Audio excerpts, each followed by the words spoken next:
Assalamualaikum warahmatullahi wabarakatuh. Perkenalkan, nama saya Wahidah Yuni Albi dari kelas E SD, akan menjelaskan tentang studi pendahuluan dan kajian pustaka. Di sini ada 3 konsep berkait, yaitu yang pertama pendahuluan, yang kedua kajian pustaka, dan yang ketiga kerangka konseptual. Yang pertama yaitu pengertian dan tujuan studi pendahuluan.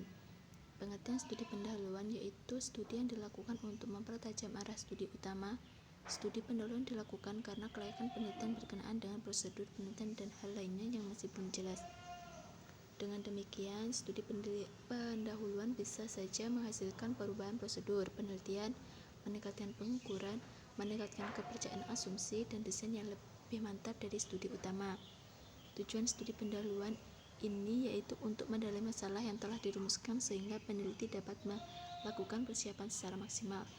Tujuan studi pendahuluan ini saya mengambil 3, yaitu yang pertama mengetahui secara pasti apa yang akan diteliti di lapangan, yang kedua mengetahui secara lebih jelas tentang sumber data yang akan digali, dan yang terakhir itu memperoleh pemahaman tentang kesimpulan yang akan diambil dari kegiatan penelitian tersebut.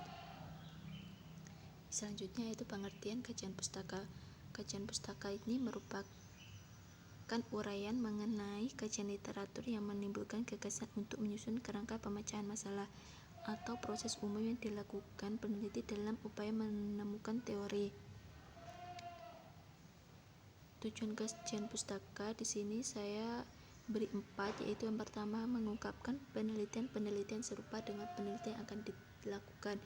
Yang kedua, membantu memberi gambaran tentang metode dan teknik yang dipakai dalam penelitian yang mempunyai permasalahan serupa atau mirip penelitian yang dihadapi. Yang ketiga, mengungkapkan sumber-sumber data atau judul-judul pustaka yang berkaitan yang mungkin belum kita ketahui sebelumnya. Yang terakhir yaitu mengenal peneliti-peneliti yang karyanya penting dalam permasalahan yang kita hadapi, yang mungkin dapat dijadikan narasumber atau dapat ditelusuri karya-karya tulisnya yang lain yang mungkin terkait. Selanjutnya itu pengertian kerangka konseptual. Kerangka konseptual ini merupakan hubungan antara konsep yang dibangun berdasarkan studi-studi yang empiris sebagai pedoman melakukan penelitian. Tujuan kerangka konseptual ini adalah untuk memberikan pedoman dalam penyusunan dan juga penyajian laporan secara umum atau general. Selanjutnya yaitu komponen studi pendahuluan. Yang pertama, penjelasan mengenai alur pikir pemilihan topik dan area riset. Ada latar belakang, ruang lingkup, dan batas-batas riset, asumsi yang digunakan, dan tujuan umum riset. Yang kedua, elaborasi tentang tujuan terhadap kepustakaan atau literatur review dalam bidang yang dikaji atas riset terdahulu. Yang terakhir, gambaran tentang hubungan antara hasil kepustakaan dan kerangka konseptual yang dikembangkan. Selanjutnya yaitu komponen kerangka konseptual. Yang pertama, mengemukakan kerangka teoritis yang digunakan dalam penelitian.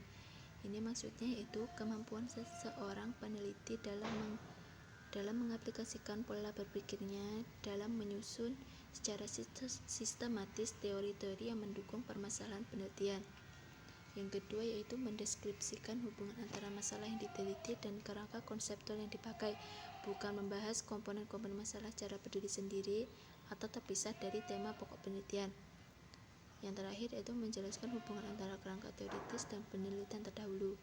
Ini maksudnya yaitu penelitian terdahulu ini akan memudahkan dalam menentukan langkah-langkah untuk menyusun penelitian dari segi teori dan konsep.